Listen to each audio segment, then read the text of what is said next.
What's up, everybody, and welcome to Real Time for the Real Everyday Movie Fan. I'm Ryan Murphy, And I'm James Sheridan. and we are here recording our show for Sunday, October 23rd. We're recording it and we'll release it on the 24th. So we're running a bit behind, but that means we got a couple more things to talk about. So some of the things we're going to talk about today are let's see. Well, Halloween Ends technically came out last week, or even more than a week ago now, but I just saw it recently. So we're going to talk about that. I'm going to give two mini reviews of two horrifying movies, Black Adam and Halloween Ends, plus trailers for two feature films starring Jonathan Majors as the villain, Yeah. Creed 3 and Ant-Man and the Wasp: Quantumania. And the Doctor Who finale, or not finale, but the season finale, I guess, in which Jodie Whittaker finally officially regenerated. And other than that, there's one thing James wanted to bring up, which was said someone named Leslie Jordan passed away, which neither one of us had heard of, but apparently many people out there are quite shaken by. So James, what do you got on this guy? Because I don't really know much about him. I've just been seeing lots of memorials for him. He was a character actor who's been in like stuff and like all kinds of stuff since the 80s. He's sort of a smaller, effeminate kind of character who I've seen this. plays a very similar kind of character in just about everything he's in. Sure. Very famous for apparently Will and Grace and American Horror Story, where it's like two big sort of things. Mhm. But he's been in all kinds of other things, both small and big. Was killed unfortunately in a tragic car accident. Emmy award-winning actor. Yeah, like I'm seeing New York Times reporting on it.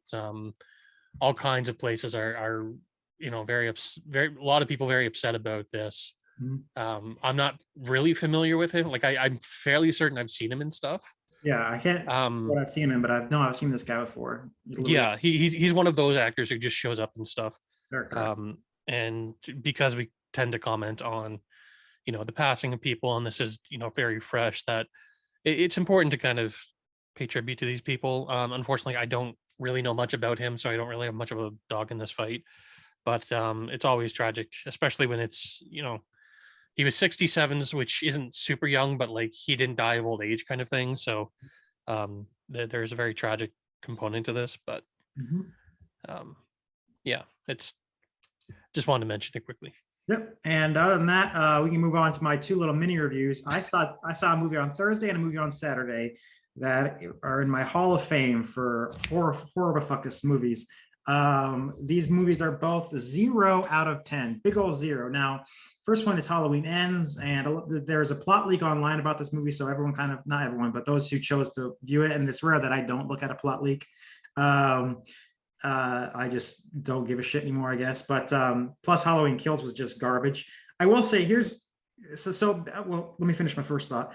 So going into this, I knew that it was going to be this bizarre plot, just this absolutely out of nowhere just turn of like just 180 of what the plot was from the first two films, and going into being about some guy named Corey Cunningham and him, and it was just, but it was even weirder than I thought. I mean, it was weird. I don't know if we want to get into spoilers. I kind of don't give a shit, but yeah, every single decision in this movie, you're like, what are they doing? Now, I will say that Halloween Kills was not great, and I'm not a fan of the slasher genre at all. Anyway, I'm a fan of the first Halloween. James, I know you said something like you give it credit for starting the slasher genre, and I kind of got into a little tiff because I was like, well, I don't even like the slasher genre, so I mean, it's not even that it started the slasher genre. There are, like, going back to like 1932, there are earlier examples of slasher films. It popularized the slasher genre and made it more mainstream. So things like, Nightmare on Elm Street and Friday the 13th and all of the other ones that kind of followed suit were very much inspired by this. Sure. But this was inspired by very heavily Black Christmas, which of course still has that holiday theme and slasher theme and whatnot. But there's no denying the importance of Halloween in terms of like the history of horror. I'm not a huge fan. I see why it's so valued, but it's not one of, like, even the horror films I do like, it's not really one of the ones that I kind of go to all the time. But I see why it's so beloved. Well, for me, yeah, for me, it's like Like I love Halloween. It's a scary movie. It's a thriller. It's tense. It's well made. It's just got everything you want. And when I say I don't give it credit for starting the slasher genres, because like, I mean, well, I don't say to myself, oh, I'm really glad Halloween happened, where we might not have Friday the 13th Part 8, Jason Takes Manhattan.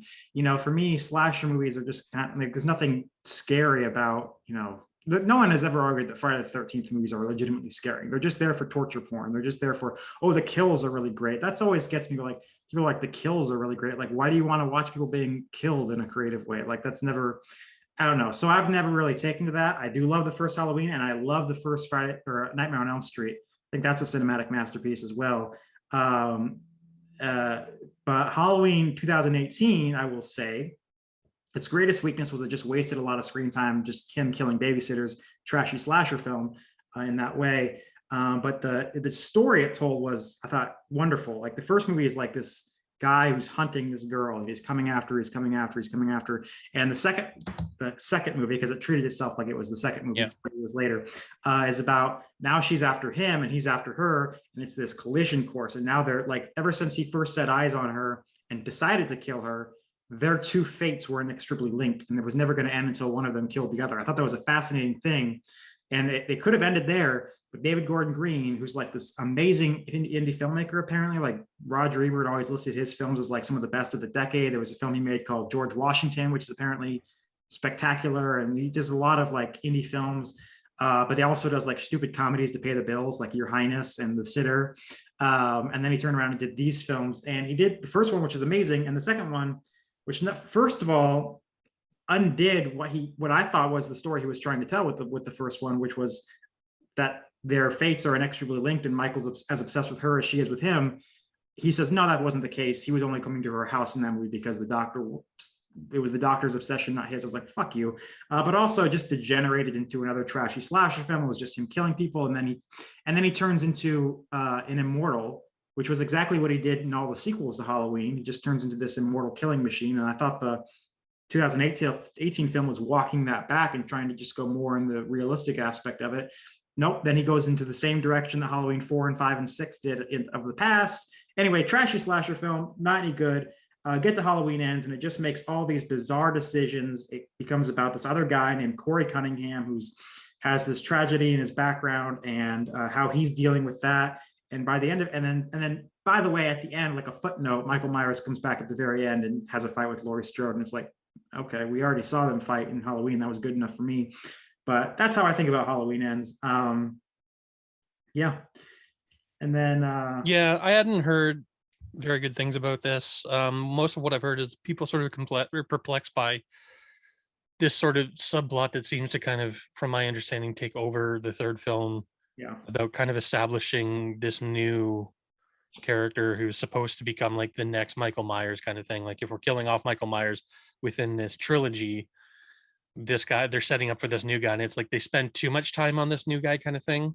That's not quite what happens, because you know what? A little bit of spoiler alert. If you don't, it's the worst movie of the year. So I don't, pause now if you don't want to spoil. Corey Cunningham becomes a killer and dies, and then Michael Myers he takes Michael Myers' mask and he goes on a killing spree, and then he goes to Laurie Strode's house to kill her, and she kills him. And then you see this shot of Michael's hand creeping in and taking his mask back, and then he has his last fight with Laurie Strode. She kills him. Or Laurie doesn't kill Corey. Corey kills himself. It's fucked up. It's stupid. So it's not even that. It's not even what you were referring to. It's like, I don't know what it is. Like I watched this movie. I'm like, I don't know what they're going for here. I don't know what their aim is. I don't know. Like I thought I knew in 2018 what story they were trying to tell. And I dug it intensely, and I don't know what they're trying to do now. So I will say the trailer to the first one for like the 2018, the first one of this new batch of them, the trailer was outstanding. The shot of him standing in this yard, kind of chained to this like post kind of thing, and like he can't move, and like he hasn't like reacted in like some time, and it's like this weirdly haunting shot of him.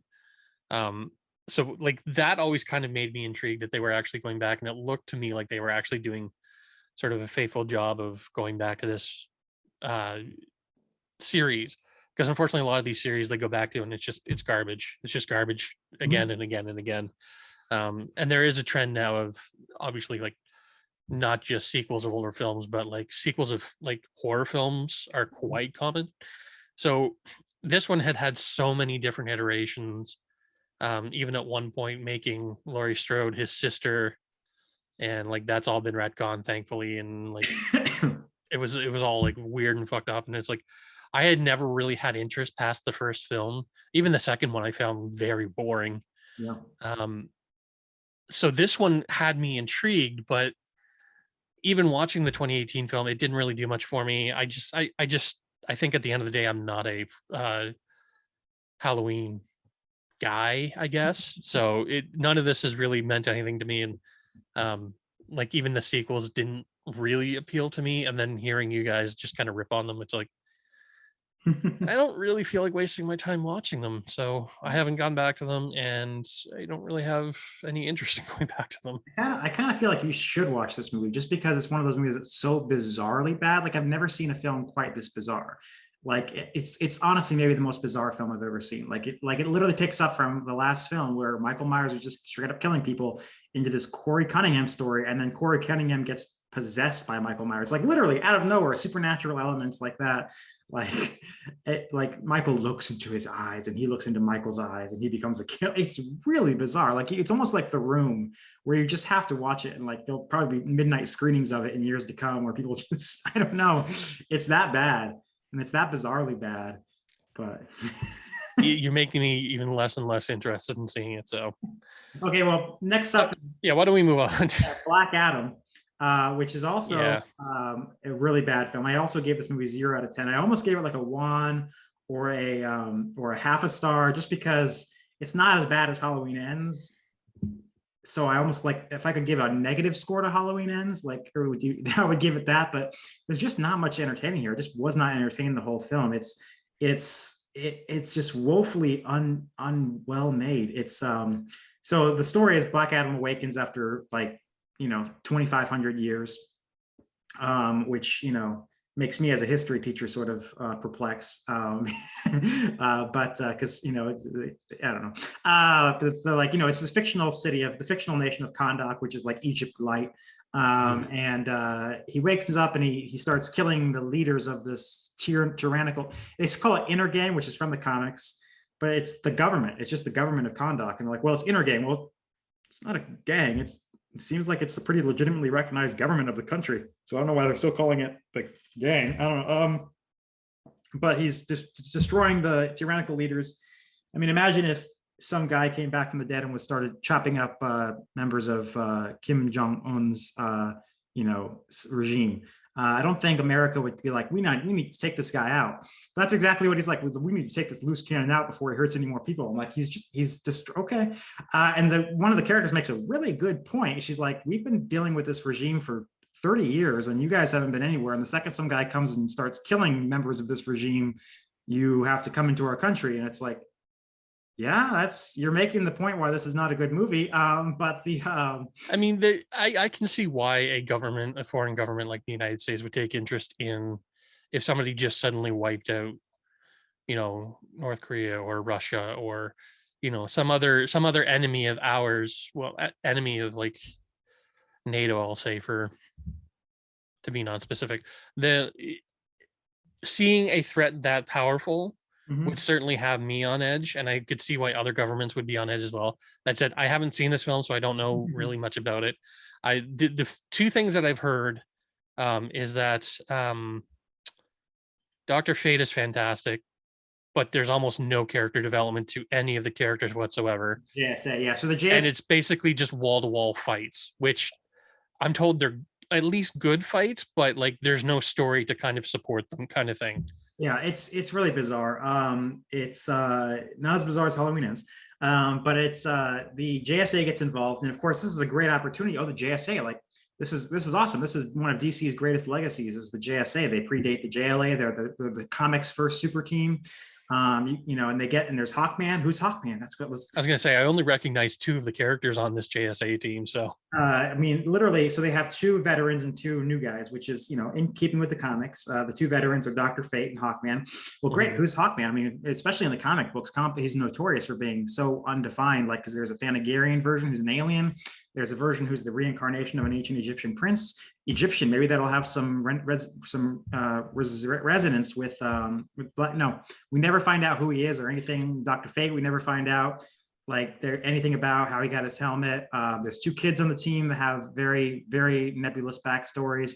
No character development whatsoever. We don't even find out who the character of Black Adam really is until most of the way through the movie, which they think is an interesting plot twist. I think, no, I need to know who the character is before this far into the movie. That's part of character development. You should know who your main character is. The main character is not the one you surprise us with.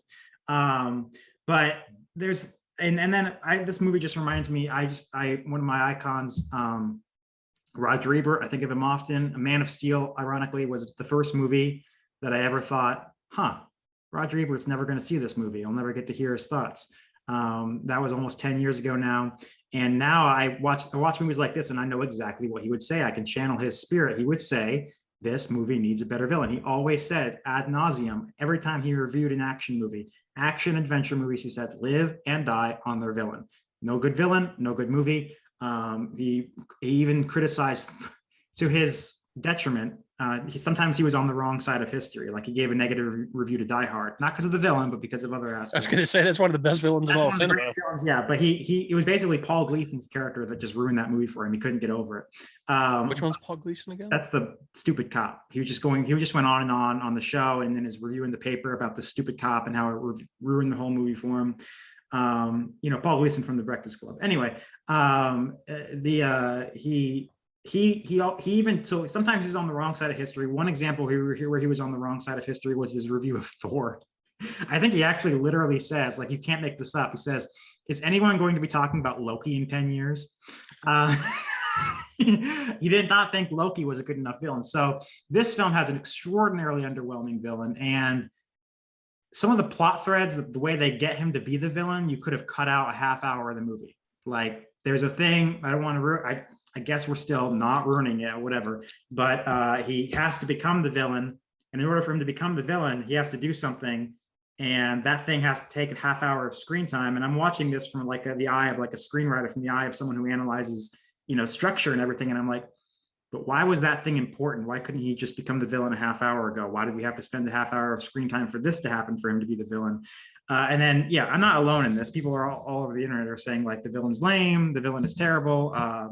Not a very good movie. And overall, I can forgive a lot of that stuff and give it like a 4 out of 10 at least, if it's at least entertaining. And it reminded me of Kingdom of the Crystal Skull, where I just sat there and was like, I'm not entertained. I'm just not digging this at all. I'm just not getting anything out of it. So 0 out of 10 again, I guess. But yeah, and this is another one I have no dog in the fight. I've never had an interest in Black Adam as a film. Like if he had been in the Shazam films, as the villain, that's different, but like leaning the entire film on this character that we don't know in the like public zeitgeist and whatnot, and like he's not a deep cut supervillain in the comics, but like he's not mainstream either, and like we've never been introduced to him very, like I don't remember him being much in any of the cartoons, maybe some of the movies and whatnot, but like I don't think he has the screen presence or the sort of screen recognizability that they were hoping he would. They're leaning this a lot on Dwayne Johnson being the sort of face of this, and I know it's been his pet project for years, but like from the reviews I've heard, like it even seems like he's bored with it, and it's like, this is your pet project and you're bored with it. So like I don't know. None of it sounded interesting to me. And then of course there were the leaks last week of the post-credit scene, and like even the people doing the press tours were pushing this, and this is sort of like overshadowed everything with this movie. Most people just kind of walk away from it saying it's either bad or it is what it is, kind of thing. No one's really kind of like really excited about this. The only thing they're excited about is, and this has been confirmed by the actor himself, Henry Cavill is back as Superman. Take that for what you will. A lot of people are excited about that. I have to date not enjoyed his take on Superman. Now, to be fair, that is mostly the writing. Yeah. His performance hasn't been terrible, but like I'm not super attached to it either. The way I am with a lot, like I love Superman, and I usually tend to, in one way or another, love most depictions of Superman. But Man of Steel will forever be even as bad as the rest of the DCEU. I give Man of Steel some credit because there were some things that were actually decently well done in there, but their depiction of Superman to this date still irritates me. And I don't know if I can ever get over that. So I'm not as excited about this interpretation of the character coming back. I know some people are. Maybe if we can get a decent writer in, and like there, because there's talk now of Man of Steel 2. Yeah, and If Christopher we McCoy, right? it, yeah, if we can actually get a decent writer in to actually write a decent version of the character, maybe I can give Henry Cavill another chance. But to date, he has not impressed me whatsoever. I Yeah, mean, I just even during two different ones. I mean, it's the same movie, but it's two different interpretations. He's basically a zombie Superman for most of it, and then when he does come back, it's like he's sort of vengeful Superman. It's like this is not the Superman I want. Like, give me the Superman that I know and love. Like even fucking um, CW is doing a better job of yeah. Superman than the movies, and it's like I don't know. I was so happy that so much of this what people will deem the Snyderverse was kind of going away, and we cannot kill this Flash movie to save its life because this film is just a disaster from top to bottom. Like there's lots of cool things in there I'm looking forward to. The long awaited return of Michael Keaton as Batman, Yep. as like his canonical version of Batman. Yep. That I'm excited about, but the rest of the movie I couldn't give two shits about. And the fact that like the lead actor is now this bizarre legal quandary for the studio, and they're still pushing this movie. I'm absolutely baffled by it. I was looking forward to the idea of like moving on from that and moving into properties more like I love the first Shazam. I'm looking forward to the new Shazam. I don't know. I'm very indifferent with the future that they're kind of going in, and the fact they're bringing back Henry Cavill as Superman to me kind of like quashes a little bit of my excitement for it. Again, that said, I will give him a chance, and hopefully a new writer who isn't Zack Snyder can actually do something with the character, and not completely betray everything I love about the character.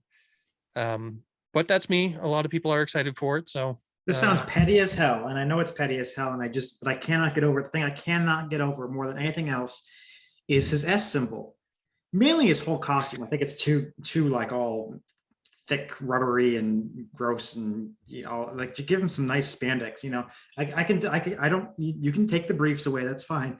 But his S symbol is just, to me, that's such an iconic part of Superman. The fact that they fucked with it, and yes, I know it's more like the golden age sort of thing but even that the Earth 2 Superman, that was sort of retroactively made that way. It wasn't actually how it was in the 40s. Anyway, the classic S symbol, yes, there's variations on it depending on what adaptation you're in. Brendan Routh, Dean Cain, even Christopher Reeve had a slightly different S symbol than is sort of the comic norm, but you just don't fuck around with it that much. And I can't get excited for seeing him as Superman. First of all, Henry Cavill as Superman, just visually speaking, just forget his performance, just like looking at him, he is Superman. Like to me, that's the best casting we could possibly get of this generation. It's gonna sound like sacrilege, but he rivals Christopher Reeve in my mind. Like he's up there with Christopher Reeve in terms of his physical resemblance of the character. And I would love to get excited about him.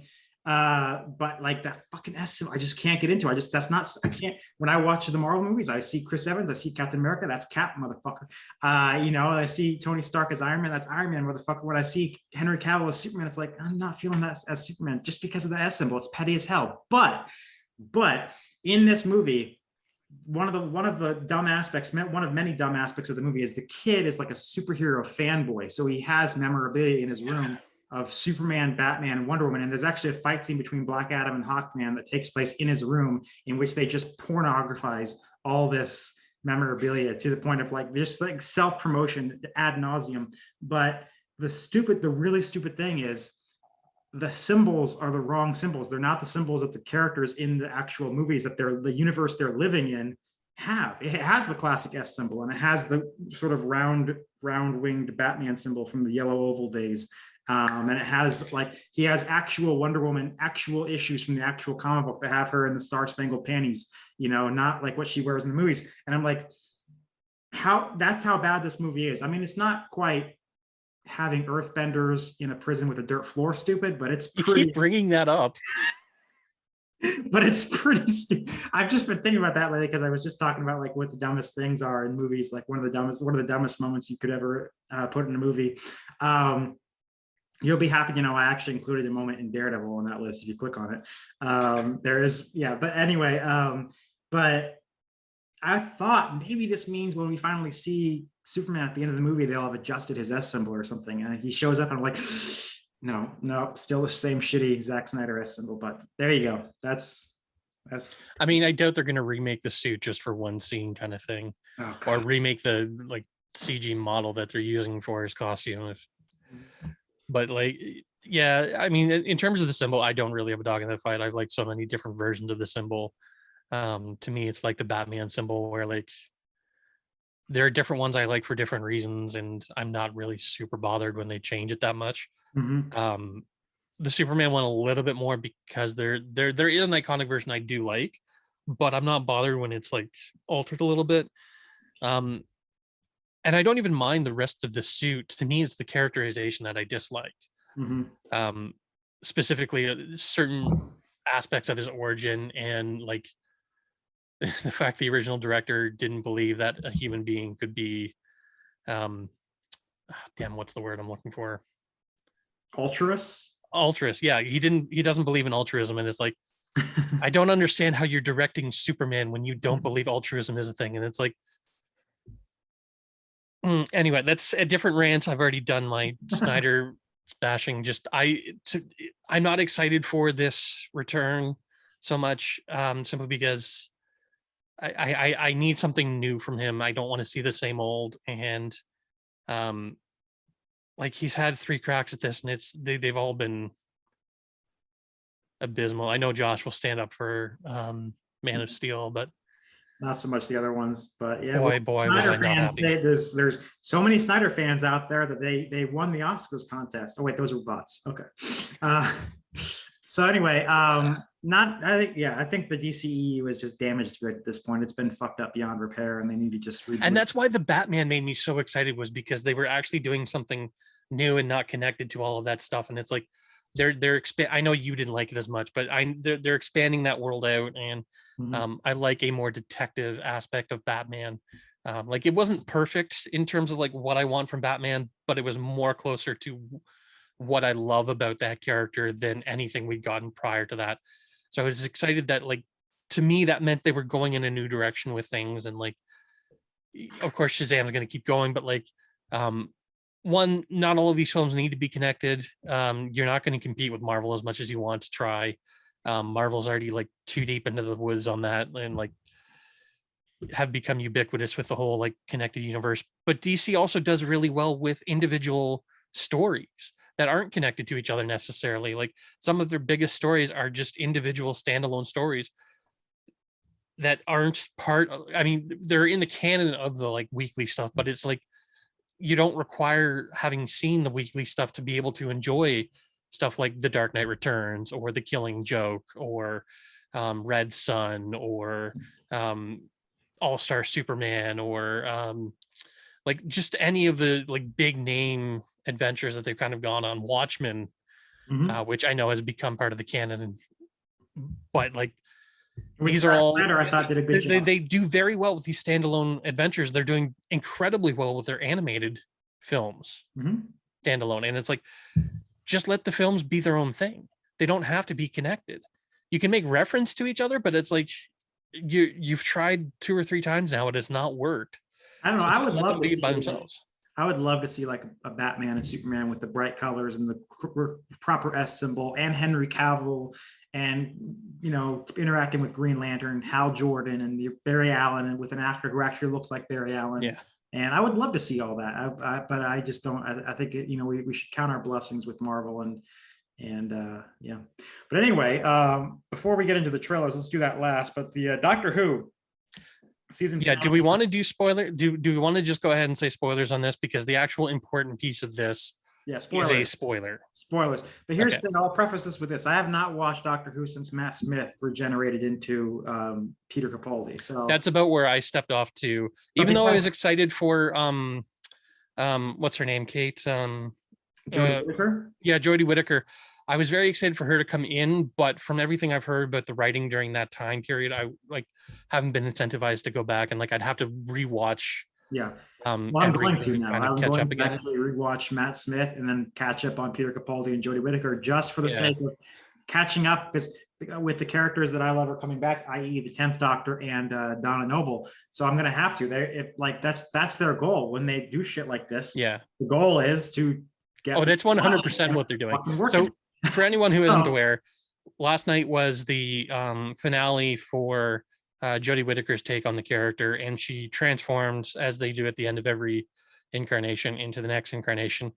And mysteriously, she changed into the 10th Doctor, aka David Tennant, which, if you'd been following some of the production reports and all that stuff, and you'd seen like the production still, like the sort of scene or set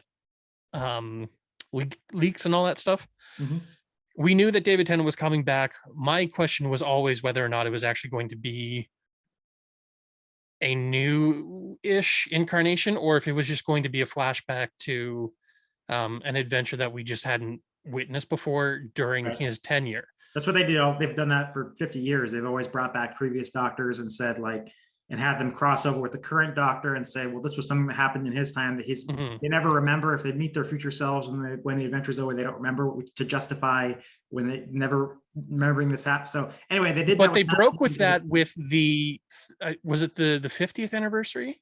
No, they didn't break with that. Yes, they did, because what's his name? The fourth Doctor came back, but he was a future version of the Doctor. Oh yeah. He said he was revisiting his past. But that makes sense now, because now from this, we know that the Doctor can regenerate into previous versions of himself. So he will at some point regenerate. And so, but you're right, because he does technically meet that Doctor and remembers it, but whatever, that was cool. Yeah. That's one of the So great one of the cool scenes that came out of this thing was her meeting sort of the various incarnations, and it was this like single figure sitting on a rock, and it changed through like Sylvester McCoy, Paul McGann, the fifth Doctor, whose name I'm forgetting at the moment, and Colin Baker, like those 4 or 5 different generations, and like his face was morphing between them, which kind of gave the implication that, you know, they can kind of return to those, but we've never seen that before. And suddenly at the end of the episode, she immediately changes into David Tennant, who even he's confused, because like he's sitting there and he's like, he does the thing he immediately does in his first appearance, was like, he runs his tongue over his teeth and he goes, wait, those teeth are familiar. Yeah. And he starts to look at his hands and he's like, what? And like, he's as surprised as we are that he's changed into this incarnation. It's like, I really want to know the reasoning behind how this kind of happens and whatnot, and like what the timey-wimey, wibbly wobbly explanation for it is. Even if they don't give one, that's fine. I'm just happy that we're getting David Tennant again, because and who wouldn't? I mean, some people like other incarnations. To me, like I came in just as David Tennant was coming in. I hadn't watched the ninth Doctor. I went back and watched the Ninth Doctor, but when I became interested in New Who, it was during David Tennant's tenure. And I've always held the opinion that David Tennant, as bad as some of the writing was during his era, there was never a bad episode because David Tennant was in it and would make the episode, no matter how bad it was, entertaining. Oh, and I can't say that for all the other Doctors that have been around, because a lot of them had some really bad episodes and didn't really hold my interest, and kind of had to slog through these episodes to get to the next ones. Whereas David Tennant was always entertaining. He was always fun, and like he's fun in everything he does. Even when he's weird, creepy, you know, Purple Man, and I haven't seen the serial killer series he did, but no, that's I was gonna say, like the only reason I watched that is because he was in it. Like that's why they cast them. They cast name actors, get people to watch them, and that work with like I'm a microcosm of the viewership, and the money they got from me is because they cast David Tennant, and I will watch him eat paper. I will, you know, like he's the only actor that I think I will watch anything he's in because he's in it. Like, so there's a great bit from the thing that him and Michael, what's his name?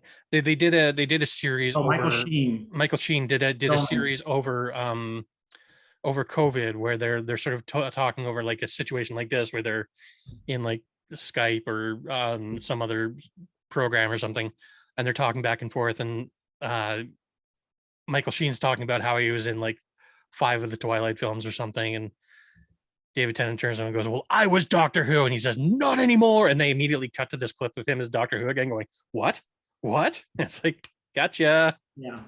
No, I'm like, yeah, like I've seen his Hamlet and I've seen Dez, and I mean, obviously, yeah, he's great.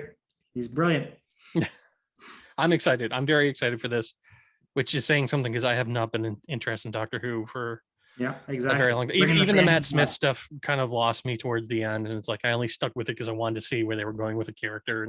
And but someone else also pointed out that we're getting David Tennant back, but that means we also have to watch him regenerate again. And the first time watching David Tennant regenerate was so fucking painful that it's kind of like it's a double-edged sword of like we're getting him back, but we also have to watch him die again. It's like, oh, I don't know if I'm ready for that.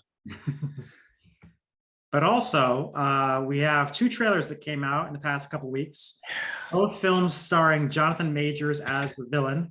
I remember Saturday Night Well, is he the villain in Creed 3? He's the opponent, but is he necessarily the villain? He's the villain. Yeah, no.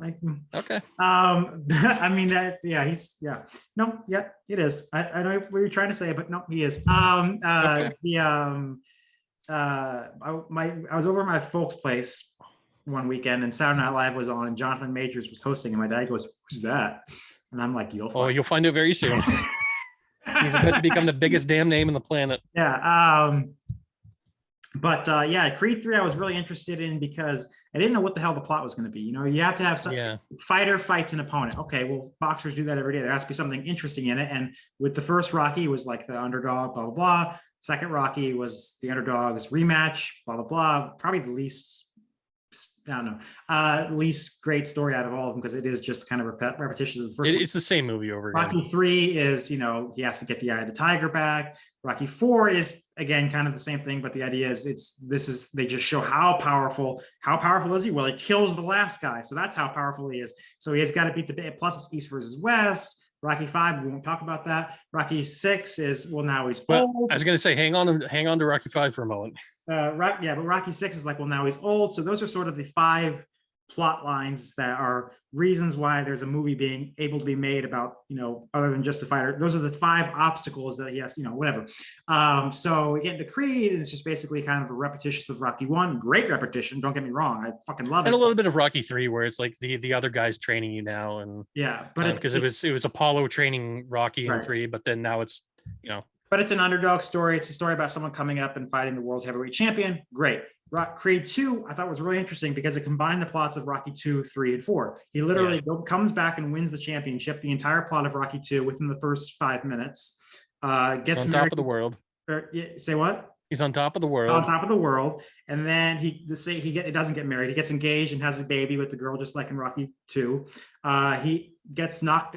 He loses the fight. Essentially, loses the fight and has to reclaim the eye of the tiger so much, just like Rocky 3. And he's going up against a really powerful Russian who they showed how powerful he was when he knocked his ass out. So I kind of combined all those plots, and I'm like, well, the only one left is Rocky's old, and Creed's not old yet. So I'm really curious about what the plot is of Creed 3. What they have to come up with a new plot. And so I finally saw the trailer. It was like, finally we get to find out what Creed 3 is about. And I'm like, I'm intrigued. Like, okay, it's his childhood friend, and that's dramatic, but I'm not sure that creates a good enough idea of him, a reason why he shouldn't win the fight, right? There has to be an obstacle, like Victor Drago or Ivan Drago is really powerful. Apollo Creed's the world heavyweight championship. You know, Clubber Lang or Victor Drago beat you once before. There's all these reasons why he's sort of the underdog in every movie. In this movie, he's still the heavyweight champion of the world. He's defending his title, which is sort of his to lose. And this guy is sort of the underdog himself. So I'm not sure why that, you know, how this is really going to create a paradigm of him thinking of any reason why he shouldn't win this fight, and therefore making it that much of a struggle. I don't know.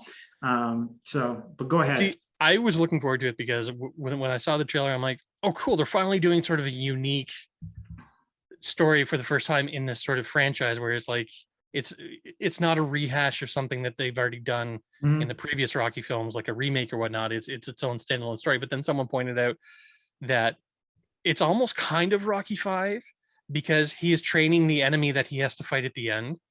There's indications that he's supposed to be training this guy at a certain point, and because he's the champion. This guy comes to him, but it's like um, there's a whole new wrinkle of it. Like this is his childhood friend who, for whatever reason, the childhood friend went away, but he didn't, and there's some sort of like resentment kind of boiling over because of that. Mhm. And I'm kind of intrigued to see where it goes. And um, like again, Jonathan Majors is just outshining everybody in every scene he's in, and it's like seeing him in this trailer is like And I what think I'm a more big excited. boy too. Sorry, What a big boy too. I was going to get to that. The fact that he's not only outshining, but he's like larger than Michael B. Jordan, who like Michael B. Jordan's not a small person.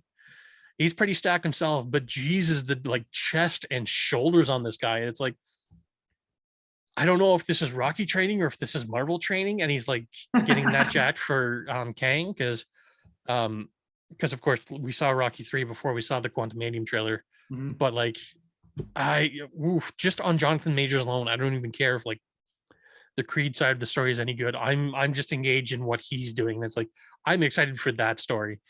I don't care if he is the villain. It's like this is going to be intriguing. Mhm. So like I'm not super jazzed about more Rocky films, but like it's the series has been pretty solid, I would say, since Rocky Balboa. Mhm. I've liked each iteration since Rocky Balboa, and like I'm willing to give it a chance just based on that track record. Whereas like Oh, I like all the films. the original ones I've not been a fan of. Like the first one was good, and I like the montage in the fourth one. It's a great song, okay? And No, it's man. No, I love it. I'm agreeing with you. At least is my reaction. Like, who doesn't? Like, who the fuck? but like the rest of the films America are right there. the rest of the films I haven't been like super jazzed on, especially 5, but no one seems to like 5. So I don't know. I'm intrigued by this. The trailer made me super kind of excited and hyped. Um, I'm willing to give it a chance, but yeah, Jonathan Majors, god damn. Yep, he's coming up, and then finally the Ant-Man and the Wasp Quantumania trailer. I will say, and James knows this, that again, I have read the plot leak for this film. I've read plot leaks for Halloween Ends, Ant-Man 3, Werewolf by Night, which is already out. So now, well, Halloween Ends and Werewolf by Night are already out. So those two everyone knows now anyway. But I've also read for Ant-Man 3 and Black Panther 2. So I kind of know everything that's going to happen in these films. So watching this trailer was like, okay, there's that scene. And I don't know, it looks all right. It's it's every film in this trilogy is sort of about the quantum realm. That's kind of the quantum realm trilogy. And the first film is like, well, we can't get to the quantum realm, and Scott's like, I was there for like 2 seconds and I got out. Great. Second film, they actually dive into the quantum realm to rescue Janet. And now in the third film, they're actually going to spend the whole film in the quantum realm and visit civilizations down there and stuff like that. So it's like the quantum realm trilogy. My concern is that this is more Avengers Kang Dynasty 0.5 Yeah, instead of the Ant-Man trilogy conclusion. but I mean the same could be said for Ant-Man 2, where because it was so exploratory of the quantum realm and the science of the quantum realm, and that became so important to the time travel aspect of Endgame. It's sort of like it's a middle chapter between Infinity War and Endgame, which is exactly where it laid in both the timeline and the release schedule. So like I'm excited for this. This trailer didn't really do much for me in terms of like there's little things that I'm kind of intrigued by. The thing that confuses me most is that there was a trailer, or at least like a footage reveal at D23. And this isn't the same thing. No. And I'm very intrigued because there's a very specific line or exchange of lines in that trailer that like there's a few things in there that I'm intrigued by, but there's a very specific line that I'm kind of intrigued by that I'm curious why they cut, because to me it feels like that sort of sets up a lot of the excitement that's going to take place leading into the next 2 Avengers films, and like this setting up not just Kang, but what Kang is going to mean to the universe for the next 2 films. And it's specifically the bit about Scott says something along the lines of I'm an Avenger, and he says, you're an Avenger, have I killed you before? I've killed so many of you I don't even remember now, or something to that effect. And like to me, that was the most intriguing part of the D23 stuff. Mhm. And it's like, I don't know why you don't have that in this trailer. Now, maybe they're saving stuff for the next trailer, but it's like half of this trailer seems like it was pulled from the D23 stuff, at least the description I heard. Mhm.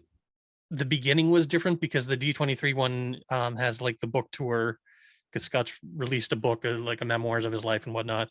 And then he gets a phone call from Cassie in jail and he has to go bail her out. And so between that and the bit about her trying to create the beacon for the quantum realm to be able to communicate with people in the quantum realm, because of course both Janet and Scott get stuck there for a long period of time. Um, we, it, I'm kind of seeing that like Cassie's kind of following in his footsteps, which is both a good and bad thing, especially if she's kind of like falling into like a criminal lifestyle and he has to go bail her out. And it's like he spent so much time missing her life, both because of the quantum realm, but because of also being in jail. And he really regrets that, and like he's trying to live a better life now. And um, seeing her kind of fall into that is kind of disappointing. Mhm. Um, so again, I'm very curious why these things were not in that trailer, because to me they're the selling points of this movie. They're kind of the things that make me want to like seeing Bill Murray's in this movie does nothing for me. I really don't give a shit that Bill Murray's in this movie. I know everyone's excited for Bill Murray, and it's like at this point I'm kind of tired of the man. And like I don't, it doesn't excite me that he's going to be mayor of like Quantum Town or whatever the fuck they're calling this city in a bottle or whatever it's called. I am excited for the fact that we're probably, unless Marvel pulls something on me, which they've been known to do, unless they kill Janet, we're finally going to get a movie with Janet in it, because she only really showed up at the end of the last one. And it's like, Janet's such an important, integral part of the Marvel universe. And it's like, we've never really gotten to know this character. And it's like, I realize that like they've put most of her character onto Hope, but I still want to get to know Janet. And it seems like we're at least going to have the 4 of them / 5 of them throughout most of this film. And she seems to have some sort of knowledge of something too. So I'm very intrigued by what that is. A lot of people are suggesting that she knows Kang already. But I have a feeling that that's a misdirect. She's probably involved with something. I know you know. I know you know everything. You read all this stuff. I don't read the stuff. I'm speculating on the trailer that I saw, on the information I have from the 2 trailers, and kind of guessing at what's coming next based on the understanding of like what the release date or release schedule for all this stuff is, and the importance of Kang to the sort of in multiversal saga that's coming. The fact that he's going to be the villain for at least one of the Avengers films, potentially both of them, because we don't know what's going to happen with Secret Wars. But yeah, and the little bits that we've gotten of Kang in this, like he wasn't in it very much, but I've loved the look of him. Like he looks like he's just ripped right out of the comic book page, and I like that he doesn't. It's not like a mask that he's wearing. The lines down his face are just actual scars instead of it just being like lines in a mask kind of thing. So I like that redesign of him, but he also appears blue in certain shots. So it's like they're being very faithful with at least his image. And again, Jonathan Majors. Jonathan Majors is to you what Florence Pugh, it seems, is to Josh. So yeah. I'm just excited. Like until Loki came along, I hadn't seen him in anything before. Sure. And the entire time he was on screen in Loki, he was just so fun to watch. And seeing him get to do other things in other films now, like huge departure between what he was doing in Loki and what he's doing in Creed 3. So like I'm excited to see some more of his range. And like there was that historic film that you were mentioning, Devotion, yeah, which I'm definitely gonna, as a fan of stories of real life military heroes. My dad and I are definitely be checking that out Thanksgiving weekend. So here's your promotion for Devotion. So he's got 3 films coming out in November, February, and March. So you will know his name. Yeah. So just seeing that he has so much range, seeing how funny he is to watch, him getting to be a villain, because like the character that we I know it's still a version of Kang, but the character that we got in Loki isn't the full Kang the Conqueror kind of thing. Yeah. He wasn't so much of a villain, although his actions are not necessarily for the best, but he wasn't just outright villainous in this. Like, I'm very interested to see what he does with this character, who tends to be depicted as sort of arch in his villainy sometimes. Like, I've always been kind of iffy on bringing Kang in because I know how important he is in the comics, but like him as a character kind of strikes me as like Saturday morning cartoon kind of villain in the way he kind of carries himself. Mhm. But it looks like that's not the direction they're going. And Jonathan Majors has done nothing but impress me so far. So I'm excited for what they're doing with this. I've loved all of the Ant-Man films. I think they're the unsung heroes of the Marvel universe so far. They not just because they're fun and I love watching what's his name be Scott Lang the entire time, because I could watch that man do anything. And it's entertaining. Now that we're getting Cassie in a bigger role, and oh my god, the costumes. I love the look of the costumes in this. I love that like they're much more colorful. Cassie's getting sort of a purple outfit. So it's a question, like I have a question of whether or not she's going to be fully stature or if she's going to be, I don't remember the name of her like small character version, but very interested in that. I love the fact that that Hope's costume looks much more like Janet's from the comics, where it's like the black and yellow wasp look instead of being sort of more muted, like Ant-Man-esque kind of blue and reddish that it was in the previous ones. This one looks like it's full on, just like Janet. Yeah, I don't know. So much of this was exciting. The actual cutting of the trailer wasn't interesting, but there's little tidbits throughout it that are kind of interesting and exciting. I'm looking forward to seeing what they do with this.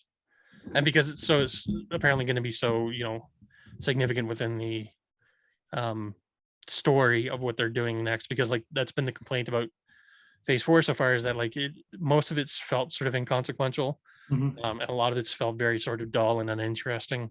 To me, this is sort of going to be like a turning point for what's going to happen. This is going to be like the first real major, I mean, outside of Loki, but real major sort of stepping stone to the next part of the story Mhm. that we're getting to, and the excitement of the reveal that we're getting a big war with Kang and the Avengers, and this is sort of the beginning of that, or maybe it's the end of it. We don't know, because again, the line seems to imply that he's met the Avengers before and murdered them all, Mhm. and doesn't even remember which ones he's murdered because he doesn't remember whether or not he's killed Scott before. And it's like the implications of that line alone just are so intriguing, and I just want to see what they're going to do with it. And yeah.